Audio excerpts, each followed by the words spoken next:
Good morning. My name is Detective Acting Inspector Jessica Securo from the Homicide Squad Major Crime Division. Today I'm pleased to say that missing backpacker Carolina Wilga was located safe and well yesterday evening after an extensive search. At about 4:15 p.m. yesterday, 11 July 2025, police were advised Carolina had been located after flagging down a passing car within the Wheatbelt area. Carolina was approximately 24 kilometres west of where her vehicle was abandoned. Carolina presented as exhausted, dehydrated and hungry. She had minor injuries such as cuts and bruises. Carolina was flown back to Perth at about 5:30 p.m, where she is receiving further medical assistance. This is the best result we could have hoped for. There is a lot of effort that goes into a search of this size. The resources deployed and the community support was significant. So to find Carolina safe and well is a fantastic result. We would like to thank everyone who came forward with information. We would especially like to thank the person who located Carolina and conveyed her safely to police. I would also like to thank the media for their support in making our community aware there was a young woman in need of assistance. We're incredibly grateful that she's been found safe, and obviously this is a huge relief for her family and all of her loved ones. We never gave up hope that Carolina would be found safe and well, and this is truly the best outcome and best result we could have wished for. The support of our Western Australian community is our greatest asset, particularly in a state as vast as ours. The incredible result just reinforces how wonderful the WA community is. Carolina is back in contact with her loved ones and provides her thanks for the combined efforts of the West Australian Police Force and the West Australian community. Thank you. I've got a question. I'm just curious why the OIC of the Homicide Squad is holding this press conference.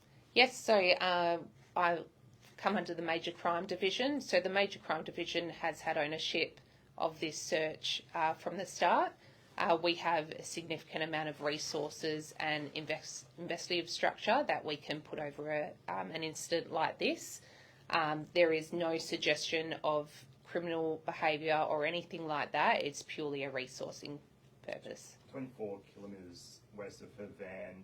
Are there any indications she knew what she was doing for 24 kilometres, or was it sheer luck that she managed to find the closest road? Look, it's sheer luck. The area out there, there's mixed terrain.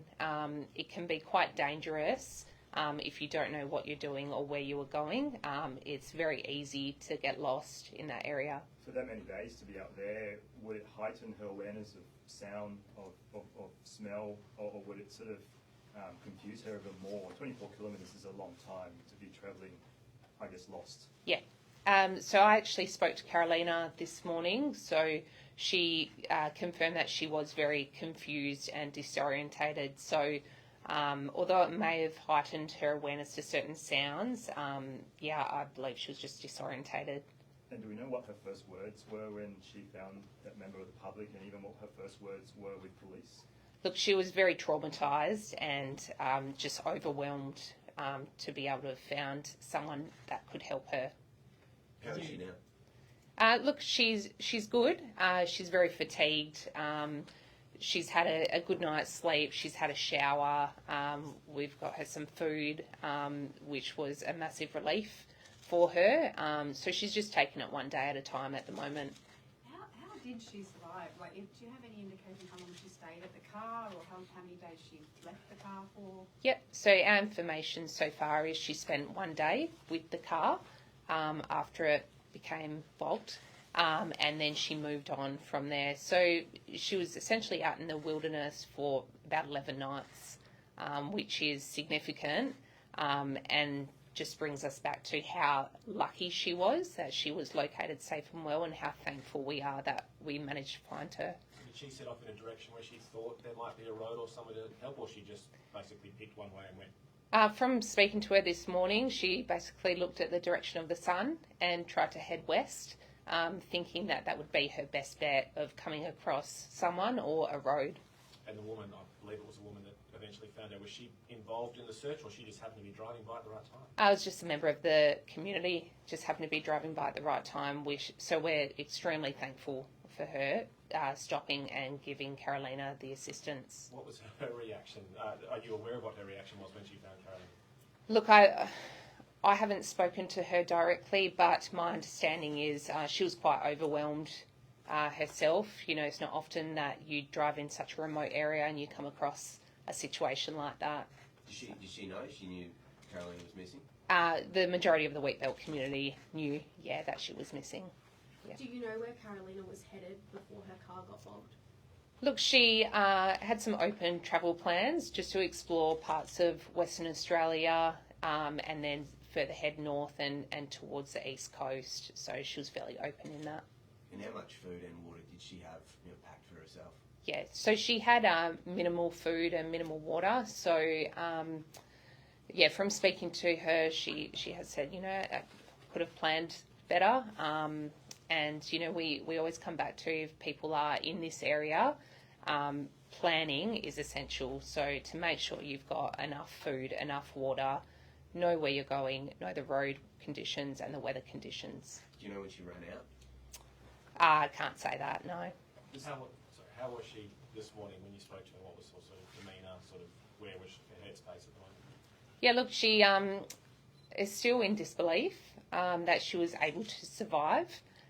In her mind, she had convinced herself that she was not going to be located. 11 days out there is significant. So I'm sure she got to a point where she thought, no one's coming. She's coming to terms with what's happened. And we're just giving her that emotional support that she needs. What's next for her in terms of family? Are they arriving soon? So she's in frequent communication with her family, as we also are. There's no plans at this stage for her family to travel to Australia. However, it's still early days, so we'll let her make those travel plans and we'll give her whatever assistance she needs to facilitate that. Did you get to make that call to the family? One of my staff did. And how did that go? Oh, they were extremely relieved and thankful. Again, they were in disbelief that a community can come together and just throw every resource at locating their daughter.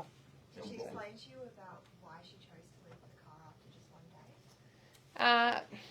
Just panic, thinking, well, no one's going to find me here. My best bet is to start walking. Hopefully, I would come across someone or a vehicle and get some help. And how harsh were the conditions out there? I think someone released that she slept in a cave at one point. Was it dipping down to pretty cool temperatures? Oh, yeah. It was pretty cold out there. It rained quite heavily for a couple of days and she was exposed to the elements. We're lucky it wasn't too hot out there, but still it's quite rough terrain. In your experience, obviously you've dealt with a lot of not so positive outcomes. Yeah. How does this compare to your other? Yeah, this is a fantastic result. These are the outcomes we work for. We are very happy with how the community comes together. It just shows the support that we have for one another, especially in regional WA. It's such a close-knit community, and we can just rely on each other to get the job done. I believe there was a friend that was supposed to travel with her. If that friend did, would that have increased her chances of being located even better? And on top of that, I think that friend also contacted police. How big of a role did that play? We don't have information to suggest she was travelling with another person. So we have certainly spoken to her friends and associates about her planned travel movements, but she was not travelling with anyone else. Do you expect her to come out of hospital today? And if so, is that the end of the police involvement in Carolina's case? No, I don't expect her to come out of hospital today. So she still needs some emotional support around her, and she still needs some of her injuries tended to. So once the hospital determines that she's ready, we will work closely with them and just facilitate next steps. And do you know the nature of her treatment? Is she just on an IV, or is she just there for the minor injuries? I can't go into her hospital treatment, sorry. What was her response to finding out I suppose, just how, this is a countrywide story now, to find out that she was kind of the centre of a, statewide search as well? Yeah, look, she's very overwhelmed. So it's not something that she thought she would become involved in. So I think she's just grateful that she's survived and coming to terms with that. I know it's still early days and also she's focusing on her recovery, but has she indicated that she would like to stay in Australia? I know she wants to work in Australia in the future. So Carolina has told me that she loves Australia. She still has so much travel to do here. She hasn't made it over to the East Coast yet, so that's still on her bucket list. So I think if she has the ability to stay, she definitely will.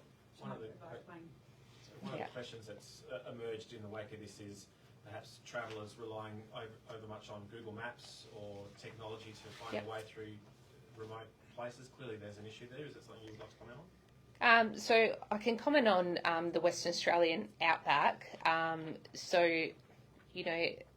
West Australians who reside here know that it is a large countryside. It's made up of different terrains. It can be quite challenging to survive in those areas if you don't know where you're going or what you're doing.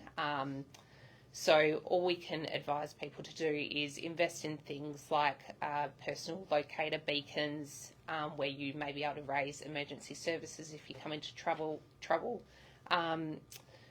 Share your travel plans with your loved ones, plan your destinations, and then make contact with those persons when you arrive. And obviously the advice is always to stay with your car. Her plan of following the sun, you said she was just heading west with the sun, in one direction. Did that increase her chances? I mean, she eventually found a road.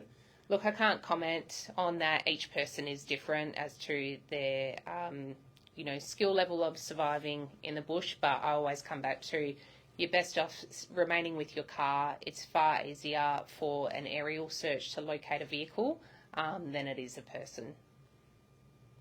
Was there any Telstra signal out there? I can't comment on the signal. Signals vary throughout that area. And just realistically, she's been out there for 12. Today would have been the 13th day of searching. Realistically, how long would she have left?